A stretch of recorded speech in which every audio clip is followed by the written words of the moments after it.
नाज़रीन आदाब, इस्तकबाल है आपका हमारी इस खास पेशकश में जिसका नाम है अपना मुल्क अपना आईन, और मैं हूं आपका मेज़बान मोहम्मद नौमान। नाज़रीन, इस प्रोग्राम के ज़रिए हमारी कोशिश होती है कि कानून से जुड़ी हुई अहम बातें और ख़ास और हसास मौजू पर जो कवानीन हैं उनको माहिरीन के ज़रिए आप तक पहुँचा सकें। आज जिस हसास मौजू पर हम गुफ्तगू करने वाले हैं वो है जहेज़। जी हाँ, जो एक समाज में एक बड़ी लानत की तरह फैल चुका है और उसने अपना दायरा बहुत बढ़ा लिया है, लेकिन ये ऐसा नहीं है जिसे ख़त्म ना किया जा सके। हुकूमत की भी कोशिशें उसे ख़त्म करने के लिए जारी हैं, कवानीन भी हैं, और दूसरी तरफ समाज के कई तबके ऐसे सामने आए हैं जो इसको ख़त्म करने के लिए, इस लानत को दूर करने के लिए मेहनत कर रहे हैं, और कहीं ना कहीं उनकी मेहनत का रंग भी नज़र आने लगा है। लेकिन जो कवानीन हैं उनको समझना बहुत ज़रूरी है, और इसके साथ साथ जो उसमें तब्दीलियाँ की गई हैं वो भी बहुत अहम है, हम सब के लिए जानना बहुत ज़रूरी है। इसलिए आज हमारे इस प्रोग्राम में जो ख़ास मेहमान हमारे साथ मौजूद हैं वो सुप्रीम कोर्ट की एक मारूफ वकील हैं, मोहतरमा श्वेता सेन साहिबा हमारे साथ मौजूद हैं। मैडम, आपका बहुत इस्तकबाल है हमारी आज की इस ख़ास पेशकश में। एक ऐसा मौजू जो हमारे समाज में एक नासूर की तरह फैल चुका है, और इसके ऊपर बेदारी, इसके ऊपर अवेयरनेस बहुत ज़रूरी है। अगर हम बात करें जहेज़ की और इसके मुतालिक जो टॉर्चर किया जाता है और उसके कानून की बात करें, तो कोविड के बाद कि अगर हम स्थिति की बात करें कि जो कोविड की वबा पूरी फैली और इतना लंबा अरसा, इसमें अगर हम बात करें तो क्या ये केसेस जो हैं, जो डाउरी के केसेस हैं और उसके साथ साथ टॉर्चर भी हैं, मर्डर भी हैं, डोमेस्टिक वायलेंस भी हैं, तो क्या ये केसेस जो हैं इस अरसे में बढ़े हैं, घटे हैं, या क्या इनका स्टेटस है, मैं जानना चाहूँगा। हाँ, डोमेस्टिक वायलेंस के जो केसेस हैं वो हमारे इंडिया में इंक्रीज हुए हैं। अच्छा, इस अरसे के अंदर? हाँ, इस अरसे में हमारे इंक्रीज हुए हैं, क्योंकि यहाँ पे महिला जो है वो घर पर रहती थी और जो मेल्स हैं वो भी घर पे ही रहते थे। उनकी मजबूरी थी, उन्हें भी घर पे ही उनकी मजबूरी थी, और मजबूरी में यहाँ पर लोगों के पास में काम नहीं था, उनका कहीं ना कहीं इन्वॉल्वमेंट नहीं होता था क्योंकि पैसे यहाँ पर थे नहीं। यानी एक मेंटल प्रेशर भी था। एक मेंटल प्रेशर दोनों के पास था, और साथ ही साथ में लोगों की यहाँ पर नौकरियाँ छूट गई थी, सबसे बड़ा जो इशू रहा है। तो लोगों के पास में यहाँ पर हम लोअर तबके की, मिडिल तबके की और हायर तबके की अगर हम बात करें तो हायर तबके को तो कोई परेशानी का सामना ऐसा करना नहीं पड़ा, उन्हें जो सिर्फ सामना करना पड़ा वो सिर्फ मेडिकल में करना पड़ा जी। लेकिन जो सबसे ज़्यादा जो तबका जो पीड़ित हुआ है इस दायरे में वो हुआ है लोअर तबका प्लस मिडिल क्लास पर्सन। यहाँ पर जो लोअर क्लास वाला हुआ वहाँ पर उनकी नौकरियाँ चलेगी, उन्हें खाने के और साथ ही साथ में मेडिकल के फैसिलिटी के इसके उन्हें भुगतान भुगतना पड़ा। आप बता रही हैं डोमेस्टिक वायलेंस बढ़ा, तो क्या ये डोमेस्टिक वायलेंस के साथ साथ ये जहेज का मुतालबा, ये डाउरी का मुतालबा, ये भी उसमें शामिल रहा? ये भी उसमें शामिल रहा, क्योंकि इस बीच में आपने देखा होगा कि शादियां भी हुई हैं। शादियां जब हुई हैं तो वहाँ पे नंबर ऑफ पर्सन्स भले ही कम थे। मैरिज में जो है कि कई बार 25% की एंट्री करी गई, कई बार 50% की एंट्री करी गई, और कई बार जब अगर थोड़ी सी सिचुएशन अगर बेटर अगर हो गई तो 100% की भी एंट्री करी गई। लेकिन उसके साथ साथ ये जो दहेज जो है, दहेज की जो मांग है वो कम नहीं हुई। दहेज की मांग उतनी की उतनी रही, जैसे कि जिसको जितना दहेज मांगना था, चाहे 2 लाख मांगे, चाहे वो 5 लाख या 10 लाख या 20 लाख, उसकी डिमांड उतनी की उतनी रही। उसने कोविड की सिचुएशन में उसका जस्ट अपोजिट रिएक्शन नहीं हुआ कि भाई अगर किसी पर्सन के पास रुपए अगर नहीं है तो वो रुपए कम दे दे। लेकिन इसके साथ ये ज़रूर हुआ कि खर्चा कम हुआ, उस खर्चे के जो रुपए हैं वो इन लॉज के पास में गए। ये एक सबसे ज़्यादा बैकड्रॉप रहा कि खर्चा जो आप शादी में कर रहे हो वो आपको कैश देना पड़ेगा। क्या कहीं ऐसा तो नहीं है कि इस दौरान में जिस तरीके से आप बता रही हैं कि डोमेस्टिक वायलेंस बढ़ा है और जो दहेज के ताल्लुक से जो प्रताड़ना है या टॉर्चर है वो भी बढ़ा है, क्या उस दौरान में केस दर्ज ना होने की वजह से ये आंकड़ा कम नज़र आ रहा है? या फिर आगे और बढ़ सकता है? ये जो केसेस हैं वो दर्ज नहीं हो पाए थे क्योंकि पुलिस स्टेशन में पब्लिक को आने की परमिशन नहीं थी, क्योंकि कोविड का जो रिएक्शन है वो आपको पता ही है कि वो पर्सन टू पर्सन फैलता है, ये वायरस ही ऐसा है। तो यहाँ पे आपको सोशल डिस्टेंसिंग भी मेंटेन करनी पड़ती थी। पहले जो पुलिस में थाने में जो पर्सन जाते थे उन्हें जैसी कंप्लेंट दर्ज होती थी उन्हें डीडी नंबर दिया जाता था, लेकिन इस कोविड की सिचुएशन में उन्हें डीडी नंबर नहीं दिया जाता था। वहाँ पे ये बोला जाता था कि आप अपनी कंप्लेंट घर से लिख करके लेकर के आओ और उस पेपर को आप वहाँ पे ड्रॉप कर दो और उसका जो मैसेज है वो आपके मोबाइल पे आ जाएगा। लेकिन कई बार वो मैसेज आता था और नहीं आता था। उसी समय पे ये भी देखा गया कि जो पुलिस के जो पर्सनल्स थे वो कोविड में लगे हुए थे। कोविड में जो है मेडिकल जो हमारे हॉस्पिटल्स हैं हॉस्पिटलिटी में लगे हुए थे, वहाँ पर उनके पास इन्वेस्टिगेशन करने का टाइम नहीं था। वहाँ पर जो फीमेल जो हमारे पुलिस पर्सनल्स हैं, पुलिस एसआई हैं, पुलिस एसएचओ हैं, जितने भी फीमेल, वो भी कहीं ना कहीं इन्वॉल्व थे क्योंकि उन्हें भी कोविड में रखा गया था। जिम्मेदारी थी और पब्लिक को भी कंट्रोल करना था, लॉकडाउन था तो लोगों को भी कंट्रोल करना था। तो इस कारण से बहुत सारी कंप्लेंटें जो हैं वो दर्ज नहीं हो पाई थी। तो क्या कोविड के बाद में और ये अनलॉक के बाद ये कंप्लेंट्स आनी शुरू हो गई हैं या अभी कोई उनके लिए और कोई सरल और आसान तरीका है? ये जो कंप्लेंटें हैं वो धीरे धीरे पहले जो था दर्ज होनी स्टार्ट हुई। वो कंप्लेंटें तो दर्ज हुई लेकिन एफआईआर में कन्वर्ट नहीं हुई। एफआईआर में कन्वर्ट जब होती है जब वो इन्वेस्टिगेशन होती है, और इन्वेस्टिगेशन जो थी वो डिले हुई है अब। लेकिन इन्वेस्टिगेशन अब अपने राइट ट्रैक पे आती जा रही है इन्वेस्टिगेशन। लेकिन जो कंप्लेंट है वो आप कभी भी लिखा सकते हो, वहाँ पे कोई आपका लिमिटेशन नहीं है। क्या कोई ऑनलाइन तरीका कंप्लेंट के लिए? ऑनलाइन तरीका, आप अपनी कंप्लेंट को एफआईआर आप ऑनलाइन भी करवा सकते हैं, जिस तरीके से चोरी के लिए, डकैती के लिए, एक्सटॉर्शन के लिए ये आप, और एनसीडब्ल्यू यानी नेशनल वुमेन कमीशन में भी, वहाँ पर भी आप ऑनलाइन कंप्लेंट आप दर्ज करा सकते हो। इवन अगर कोई लिखना अगर जानता है तो वो ऑडियो से भी अपना ऑडियो भेज करके भी कंप्लेंट लिखा सकता है। ये भी एक प्रोविज़न है। साथ ही साथ में ये ज़रूरी नहीं है कि आप लिख करके ही दोगे तभी आपकी कंप्लेंट दर्ज कराई जाएगी। क्या कोई फ़ोन को जैसे कॉल करके कोई नंबर ऐसा हेल्पलाइन नंबर जिसके ऊपर कॉल करके कंप्लेंट दर्ज करा जाए? जिस तरीके से 100 नंबर जो होता है वो पुलिस हेल्पलाइन नंबर होता है, 1091 जो है वो वुमेन हेल्पलाइन नंबर होता है। इस नंबर पे आप कभी भी कॉल करिएगा, ये टोल फ्री नंबर है। इस नंबर पे कॉल करने पे आप अपनी किसी भी तरीके की कंप्लेंट, किसी भी तरीके की प्रताड़ना, अगर वो मेंटली और टॉर्चरी या जलाने वाली या सुसाइड वाली, अगर आपके सामने किसी भी तरीके का सर्कमस्टांस या इंसिडेंस अगर सामने आता है तो आप कॉल कर सकते हैं बेझिझक। वकील के तौर पर, एक महिला के तौर पर आप हमारे जो नाजरीन हैं, जो बहनें सुन रही हैं, उनके लिए एक पैगाम दें। मेरा उन सभी महिलाओं से यही पैगाम है कि वो अपने कॉन्फिडेंस को कभी लूज ना होने दें। साथ ही साथ में वो कभी ये ना समझें कि वो मर्दों से कम है। डिस्क्रिमिनेशन नहीं होना चाहिए। हमारे फंडामेंटल राइट में भी यही बोला गया है। आर्टिकल जो हमारा 17 बोलता है नो डिस्क्रिमिनेशन। आर्टिकल 19 जो है वो हमें राइट टू लाइफ, आर्टिकल 21 जो है वो हमें प्रोविज़न देता है राइट टू लाइफ का, फ्रीडम ऑफ लिबर्टी ये हमें देता है। लेकिन हमें राइट टू डाई का जो प्रोविज़न है वो सिर्फ सीवियर कंडीशन में है। जब आप मेडिकल में होते हैं, अगर आपको डॉक्टर अगर बोलते हैं कि भाई आप अपनी लाइफ को नहीं सरवाइव कर सकते हो, तब जाकर के राइट टू डाई का प्रोविज़न है। लेकिन राइट टू डाई एक आखिरी स्टेप नहीं होना चाहिए कि जब आपको कुछ समझ ही ना आ रहा। लेकिन जब किसी को प्रताड़ित किया जाए, बहुत ज़्यादा टॉर्चर किया जाए, परेशान किया जाए, उस वक्त में ऐसी लड़कियाँ क्या करें? उसके लिए मैं तो ये कहूँगी कि वो अपने पास के वुमेन कमीशन में जाएं, कोर्ट के पास आएँ और वहाँ पर लीगल एड की फैसिलिटी प्रोवाइड करी जाती है। वहाँ पे वो कंसल्टेंसी लें। आपके पास में कोई ना कोई एनजीओ भी होगा, आप एनजीओ का सपोर्ट ले सकते हो, आप एडवोकेटों का सपोर्ट ले सकते हो। जो गवर्नमेंट पैनल पे जो एडवोकेट है वो उन्हें फ्री एडवाइस दे सकते हैं, कंसल्टेंसी दे सकते हैं। इवन कुछ पार्टीज़ जो है वो फीमेल्स का सपोर्ट करती है।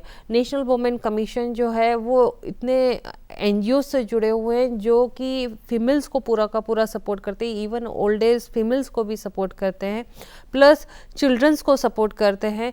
इवन कई बार तो ऐसा होता है कि हमारे सामने कुछ ऐसे केसेस आते हैं कि दहेज को लेकर के फीमेल्स कि 15 साल हो गए हैं शादी को, उसके बाद में भी उनका डिवोर्स हो जाता है। उन्हें जो है डॉरी के लिए बोला जाता है कि आप अपने घर से इतनी डॉरी लेकर के आओ, जबकि उनके 15 साल हो चुके होते हैं शादी को। और यानी ये सिलसिला बहुत लंबा चलता है, लंबा चलता है। अभी जैसे पहले कहा जाता था कि भाई 304 के अंदर विद इन द 7 ईयर्स के अंदर आप अगर किसी लेडी को प्रताड़ित अगर करा जाता है तो वो 304B के अंदर उसकी FIR रजिस्टर्ड होती है। शादी के बाद के 7 साल तक। हाँ, अगरचे वो उसको परेशान करता है, टॉर्चर करता है फिजिकली हो, मेंटली हो, किसी भी तरीके का असॉल्ट अगर उसके साथ में अगर होता है तो वो 304B के अंदर उस FIR और इवन कंप्लेंट रजिस्टर्ड होती है। 7 साल के बाद 7 साल के बाद में जो है वो 498 में आ जाता है कि भाई वो दहेज अगर वो मांगा जा रहा है वो 498 पे फिर वो कंप्लीट फैमिली इन्वॉल्व हो जाती है। कंप्लीट फैमिली के अगेंस्ट FIR रजिस्टर्ड हो सकती है, कंप्लीट फैमिली अरेस्ट हो सकती है, और साथ ही साथ में वहाँ पे कंप्लीट फैमिली को लाइफ इम्प्रिजनमेंट भी हो सकता है अगर वहाँ पर एविडेंसेस प्रूफ होते हैं तो। श्वेता जी, आज एक पूरी दुनिया एक ग्लोबल विलेज बन गई। हाँ। एक क्लिक में आप पूरी दुनिया में कहीं भी आप पहुंच जाते हैं और जान लेते हैं। उस तमाम चीज़ों को देखते हुए और इस साइंसी दौर की बात करते हुए, जहां हम कहते हैं कि साइंस ने बहुत तरक्की कर ली है, हमारे युवा बहुत आगे बढ़ गए हैं, बहुत ज़्यादा तरक्की कर रहे हैं, बहुत सारी फील्ड्स हैं, क्या ये जो दहेज का दायरा है ये कम हुआ है या ये बड़ा है? दहेज का दायरा जो है वो मैं कहूँगी जैसे जैसे हमारी सेंचुरीज बढ़ रही हैं, हमारी एजुकेशन बढ़ रही है, उसी तरीके से जो डॉरी का जो दायरा है वो भी इंक्रीज होता जा रहा है। वो किस तरह से? वो देखिए, अभी एजुकेशन जब अगर हम 80s की अगर बात कर देते तो लोग बागों के पास में पैसा कम था, तो लोग बाग कम दहेज दिया करते थे। उस समय अनाज दिया करते थे, उस समय पशु दिया करते थे। ये पहले राजाओं के समय से चलता हुआ आ रहा है, मौर्य के टाइम से चलता हुआ आ रहा है। लेकिन आज के समय में गर्ल एजुकेटेड हो गई है, तो शादी करने से पहले ये पूछा जाता है कि लड़की कितना कमाती है। उससे ये नहीं पूछा जाता है कि आप क्या चाहते हो, उससे ये पूछा जाता है कि भाई लड़की सर्विस वाली है और मुझे सर्विस वाली चाहिए। ठीक है, ये समझ में आता है कि भाई दोनों जने एजुकेटेड है, अपनी लाइफ को इजीली सर्वाइव कर सकते हैं। लेकिन साथ ही साथ में उससे ये पूछा जाता है आपका पैकेज क्या है। यहाँ पे आती है पैकेज की बात। लेकिन साथ ही साथ में एक चीज़ अगर नोटिस अगर करा जाए तो आप यहाँ पे बिजनेस डील कर रहे हैं या लाइफ डील कर रहे हैं। लाइफ डील जो है वो कभी भी बिजनेस नहीं हो सकती है जी, क्योंकि डॉरी जो है वो एक सोशल ईवल है, सोशल दुश्मन है। और इस दुश्मनी को ख़त्म करने के लिए हमें एजुकेशन प्लस टीचिंग प्लस जो लेन देन की जो भावना है डॉरी की, दहेज लेन देन, उसे हमें स्टॉप करना होगा। साथ ही साथ में जो डिस्क्रिमिनेशन है मेल और फीमेल में, प्लस जो हमारी सोच है, चाहे वो इकोनॉमिकली हो, मेंटली हो या सोशली हो, उस सोच को परिवर्तित करना बहुत ज़रूरी हो गया और ये हमारा नींव है। अगर इस सोच को अगर हमने चेंज अगर नहीं करा तो हमारा जो बेस है, जो हमारा धरातल है जीवन का, वो ख़त्म हो जाएगा। वो ख़त्म हो जाएगा। यहाँ पर एक सवाल, जहाँ आपने, और आज हम दहेज की बात कर रहे हैं, इसका दायरा जो है वो बढ़ भी रहा है। जहाँ हम बात करते हैं एंसेस्ट्रल प्रॉपर्टी की, जो पुश्तैनी जायदाद है और लड़की का उसमें हिस्सा बनता है, क्या कहीं ना कहीं आपके तजुर्बे से मैं जानना चाहूँगा, ऐसे केसेस भी सामने आते हैं कि जहाँ दहेज की मांग तो एक अलग है, लेकिन ये भी मांग सामने आने लगी है कि जो आपका हिस्सा बनता है वो आपको लेना प्रॉपर्टी में, वो आप लो और हमें दो। क्या इस तरह के केसेस? ये ऐसे बहुत सारे केसेस हमारे सामने आते हैं, इसीलिए सूट फॉर पार्टीशन जो है वो डलते भी हैं। और कई बार इंजंक्शन मैटर्स भी आते हैं कि अगर भाई अगर उस प्रॉपर्टी को बेचना अगर चाहता है तो बहनें उसे बेचने नहीं देती हैं, तो सूट फॉर इंजंक्शन डाले जाते हैं। साथ ही साथ में कई बार ऐसा होता है कि उस प्रॉपर्टी के ऊपर बहन रह रही होती है और भाई चाहता है कि भाई उस अपनी बहन को निकाल दिया जाए। वहाँ खून का नहीं रहता है, वहाँ जो है वो भाई बहन का जो रिश्ता है वो दुश्मनी में चेंज हो जाता है। दुश्मनी में चेंज हो रहा है। ये जो दायरा जो हम आज के युग में देख रहे हैं, क्योंकि सिर्फ ये जो दहेज का मसला है, ये सिर्फ एक परिवार का मसला ना हो करके ये दूसरे परिवार के अंदर और समाज के अंदर भी तोड़ पैदा कर रहा है। ये एक बहुत बड़ा मसला है जो हमारे समाज को एक घुन की तरह खा रहा है और उसको हमें उसका इलाज करना बहुत जरूरी है। और इलाज की जब हम बात करते हैं तो इलाज भी समाज को करना होगा, वो बहुत जरूरी है। इसीलिए अगर इसका साइलेंट प्रोटेस्ट अगर करा जाए, हम सब मिल करके, अगर कोई फैमिली यहाँ पर हमारे जुडिशरी ने बहुत सारे प्रोविज़न बनाए कि कोई अगर दहेज अगर लेता है, कोई मेल अगर प्रताड़ित अगर किसी महिला को करता है तो 3 साल की सज़ा का प्रावधान तो है। लेकिन वहीं दूसरी ओर हम फीमेल की साइड से अगर देखते हैं, क्योंकि इन प्रोविज़न्स का गलत तरीके से यूज़ भी होता है, मिसयूज़ भी होता है, तो इस मिसयूज़ को रोकने के लिए हम फीमेल्स को भी जो है ऑप्शन होना चाहिए। अगर फीमेल अगर गलत कंप्लेंट अगर दर्ज अगर कराती है तो उसके अगेंस्ट भी एक्शन होना जरूरी है। और साथ ही साथ में एक्शन अगर होता है तो वहाँ पर उसे क्या सज़ा मिलेगी, उन्हें फैमिली को क्या प्रॉब्लम फेस करनी पड़ेगी, इसके लिए भी नई पिटीशन आना ज़रूरी है। इसके लिए भी नए अमेंडमेंट और मॉडिफिकेशन होना बहुत ज़रूरी है। यानी उसके अंदर जो आपने बताया कि मॉडिफिकेशन बहुत ज़रूरी है, किस तरह के आप अमेंडमेंट्स या मॉडिफिकेशन चाहती हैं? आपको लगता है कि ये आज हमारी समाज की ज़रूरत है और इस तरह के अमेंडमेंट्स जो हैं वो आने चाहिए? देखिए, अमेंडमेंट जैसे कि आज समाज में दायरा बढ़ता जा रहा है दहेज प्रथा का, वो इंक्रीज़ होता जा रहा है, डिक्रीज़ नहीं हुआ है। इंक्रीज़ अगर हो रहा है तो उस प्रोविज़न को रोकने के लिए हमें ये ज़रूरत है कि जो दे रहा है और जो ले रहा है उन्हें रोका जाए। अगर कोई दे रहा है तो वो वहीं पे मना कर दे कि मैं नहीं देना चाहता। जिस तरीके से जैन समाज में ये एक ऑप्शन है कि अगर कोई फैमिली अगर डिमांड अगर करती है कि मेरे को इतने रुपए चाहिए, तो वहाँ पर उस फैमिली में लड़की को नहीं दिया जाता है, वहाँ पर उस फैमिली को ही मना कर दिया जाता है। लेकिन वहीं दूसरे धर्मों की अगर हम बात करें तो वहाँ पर ऐसा नहीं होता है। नहीं, कुछ जगह पर ऐसा होता है, कुछ धर्मों में भी ऐसा है, और कुछ सोसाइटीज़ ऐसी हैं कुछ समाज के अंदर, अलग अलग स्टेट्स में हम देखते हैं कि जहाँ पर कुछ जगहों पर कंडीशन लगा दी गई हैं कि आपकी शादी का खर्चा 5,000 से ऊपर नहीं होना चाहिए, और कुछ जगहों पर ऐसा है कि आप कुछ भी नहीं देंगे और अगर आप देंगे तो फिर उस समाज में शादी नहीं होगी। ये इस तरह के हमारे समाज के अंदर एग्जाम्पल्स मौजूद हैं जो इस समाज को बाकी रखे हुए हैं और एक समाज को पूरा एक सबक दे रहे हैं कि आपको जहेज को लेना और देना दोनों बंद करना होगा। और ऐसे जो सोसाइटीज हैं उन्होंने काफी तरक्की की है और वो आगे बढ़ रहे हैं, ऐसे ही आगे बढ़ना पड़ेगा। आपने एक हैदराबाद का भी हमें एग्जाम्पल दिया था कि साइलेंट प्रोटेस्ट, वो साइलेंट प्रोटेस्ट किस तरह का साइलेंट प्रोटेस्ट अगर उस समाज में एक, अभी मैंने आपको बताया कि एक टास्क फोर्स बनाया गया है इस सोशल रिफॉर्म के लिए, डॉरी को स्टॉप करने के लिए। यहाँ पर एक टास्क फोर्स वो काम करेगा कि अगर कोई फैमिली दहेज ले रही है तो वहाँ पर कुछ ग्रुप के कुछ NGOs या कुछ फीमेल्स एक साथ मिलकर के साइलेंट प्रोटेस्ट करें और उस फैमिली को बताए कि आप ये गलत काम कर रहे हो। हर किसी को बोलना ज़रूरी नहीं है, बोल करके ही ऑप्शन नहीं निकला जाता है, साइलेंट भी ऑप्शन निकाल लिया जाता है। ज़रूरी नहीं कि लड़ाई और झगड़ा करा जाए, प्यार से भी उस मसले को रिजॉल्व करा जा सकता है। तो ये और सीखना और सिखाना, यहाँ पे समाज को सीखने की ज़रूरत है और अपने आप को चेंज करने की ज़रूरत है। जब तक हमारा मेंटल लेवल चेंज नहीं होगा लेने और देने का, तब तक हमारा समाज सुधर नहीं सकता है और डॉरी प्रोहिबिशन एक्ट सक्सेस नहीं हो सकता है।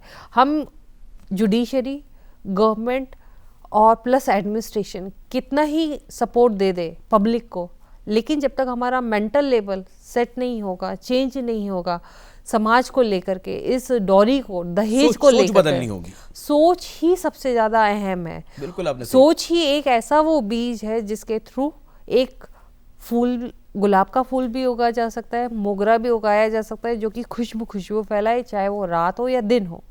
बिल्कुल आपने सही चाहे वो किसी भी तरीके की हवा चले, मोगरा अपनी हवा फैलाएगा ही फैलाएगा, रात को जो सुगंध उसे देनी है वो देगा ही देगा। और इसमें लगता है कि समाज के जो ग्रुप्स हैं उनके साथ साथ रिलीजियस जो लीडर्स हैं उनको भी आगे आना चाहिए, वो बहुत जरूरी है। हर धर्म के अंदर इसको गलत कहा गया है, डाउरी को और जहेज को। तो अब ये ज़रूरत है समाज की कि समाज की जो रहनुमा हैं वो भी आगे आएं और इसके खिलाफ जो है वो अपने पैगामात दें ताकि समाज के अंदर बेदारी पैदा हो और जो ले रहे हैं और दे रहे हैं उनके अंदर एक डर पैदा हो। ये बहुत जरूरी है। जैसे आपने कहा कि 3 साल की सजा का प्रावधान है, तो क्या 3 साल की सजा का डर है समाज के अंदर आप कानून के तहत? देखिए, आज वो डर समाज में खत्म हो गया। इस डर को ख़त्म करने के लिए, इस डर को दोबारा से जगाने के लिए हमें और ज़्यादा स्ट्रिक्ट रूल लेकर के आने होंगे। जिस तरीके से कोविड ने हमें असलियत में जीना सिखाया है, हम पहले मास्क नहीं लगाते थे, किसी को मास्क लगाकर चलने की आदत नहीं थी, घर पे बैठने की आदत नहीं थी, घर पे बैठ कर के काम करने की आदत नहीं थी।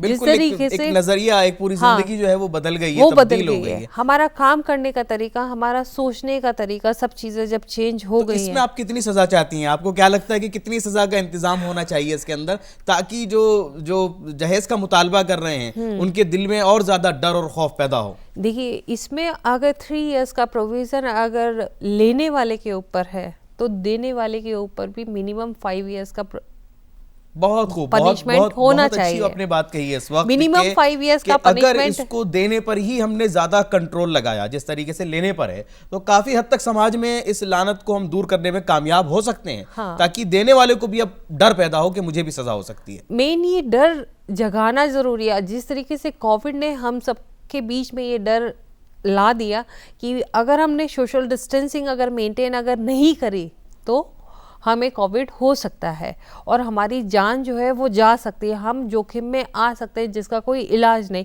उसी तरीके से ये भी एक तरीके का कोविड ही है, ये भी एक तरीके का कोविड ही है जो कि डोरी जो है एक तरीके का कोविड है या वायरस है कि जो कि मेल और फीमेल की लाइफ को तूफान जैसे उड़ा सकता है, तूफान जैसे कहीं पे भी लाइफ को ख़त्म कर सकता है। लेकिन इसको ख़त्म करने से भी रोका जा सकता है। और आज हमें फ़ख्र है इस बात का कि हमारे देश में सबसे ज़्यादा नौजवान हैं, सबसे ज़्यादा युवा हैं। युवाओं से आप क्या पैगाम देना चाहेंगी युवाओं के लिए कि वो इस लानत को, इस जहेज़ की बुराई को ख़त्म करने के लिए हमारे नौजवान लड़के और लड़कियाँ क्या करें? देखिए, नौजवान जो हैं वो आजकल सभी जने पढ़ रहे हैं, लिख रहे हैं, उनकी सोच भी बदल रही है, वो सब जने अच्छे पैसे भी कमा रहे हैं और अब उन्हें सेल्फ इंडिपेंडेंट बनना आ गया है। भले कोविड ने उनकी नौकरियां छीन ली थी, लेकिन उन्होंने खुद अपने सेल्फ एस्टीम्ड बिजनेस खड़े कर लिए हैं। वो सेल्फ एस्टीम्ड पर्सन्स बन गए, इवन IITians हो गए, इवन जो गवर्नमेंट जॉब वाले थे या बिजनेसमैन थे, उन्होंने भी अपने जीने के तरीके चेंज कर लिए। क्या हम इस सोच के तरीके को हम चेंज नहीं कर सकते? ये सिर्फ थोड़ी सी सोच का ही नज़रिया है। बस एक पढ़ाई, जिस तरीके से कोविड ने हमारे को लाइफ जीने का पैटर्न चेंज करा है, बिजनेस करने का तरीका पैटर्न चेंज करा है, या कपड़े खरीदने का पैटर्न चेंज करा है। पहले हम बाजार में जाते थे और हम कपड़े खरीदते थे, आज कल हम ऑनलाइन हम कपड़े खरीदते हैं। तो यानी कुल मिलाकर के अगर देखा जाए तो नौजवान तबके को खुद अब आगे आना होगा। ना सिर्फ ये जो हमारे मजहबी रहनुमा हैं, अब उनकी भी जिम्मेदारी है कि इस बुराई की जो तस्वीर सामने आई है उसको देखते हुए वो भी आगे आएं, समाज को बेदार करें। वालिदैन जो हैं वो अपने बच्चों को तैयार करें कि ना जहेज लेना है ना देना है। हाँ, ये सबसे ज्यादा इम्पोर्टेंट है। ये सबसे ज्यादा इम्पोर्टेंट है। आज जो है मेल और फीमेल में पेरेंट्स आज जो है सेकेंडरी हो गए हैं दहेज के लिए। जी।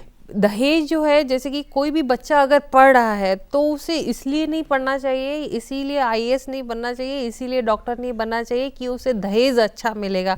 उसे इसलिए पढ़ना चाहिए क्योंकि वो एक अच्छा इंसान बने, अच्छा जीवन जी सके और अच्छा जीवन किसी को जीने की सीख दे सके। बिल्कुल सही फरमाया, अच्छा जीवन जो है जीने की सीख दे सके, इस काबिल अपनी औलाद को बनाना होगा। हाँ। आपने वाकई आज अपने इस प्रोग्राम में अपने जो आपके तजुर्बे हैं उससे आपने रोशनी डाली और मुझे उम्मीद है कि हमारे नाजरीन तक भी बहुत कीमती इन्फॉर्मेशन आज पहुंची होगी। जहेज़ और इससे मुताल्लिक जो कवानीन हैं और जो हमारी कोशिश थी वो आपने ज़रूर उसको सराहा होगा। और ये आप भी हमारी यही गुजारिश है कि अपने बच्चों से अभी से उनको ये तैयार करना होगा कि वो जहेज़ की लानत से बचें और लेने और देने दोनों के मामले में वो आगे आकर, अगरचे वो खुद बच्चे ये कहें कि हम नहीं लेंगे, हाँ, तो मुझे नहीं लगता कि कोई ताकत उनको ये दिला बात पाएगी। आपने बहुत अच्छी कही। साथ ही साथ में फैमिली को भी ये समझना होगा कि दहेज से उनकी रेपुटेशन बढ़ती नहीं है जी, और ना घटती है। उन्हें ये चीज़ को जानना बहुत ज़रूरी है कि रेपुटेशन सिर्फ दहेज से नहीं बढ़ेगी, रेपुटेशन जो है वो आपकी सोच से बदलेगी। रेपुटेशन आपकी सोच से बदलेगी। आज के इस प्रोग्राम का जो सार है देखा जाए तो यही है कि रेपुटेशन जो है आपकी सोच से बदलेगी, तो अपने सोच से समाज को बदलने के लिए आगे बढ़ें। हमारी आज की इस पेशकश में फिलहाल इतना ही। हम फिर हाजिर होंगे किसी नए और ख़ास मौजू के साथ। तब तक के लिए हमारी पूरी टीम को दे दीजिए इजाज़त। खुदा हाफिज़। नमस्कार।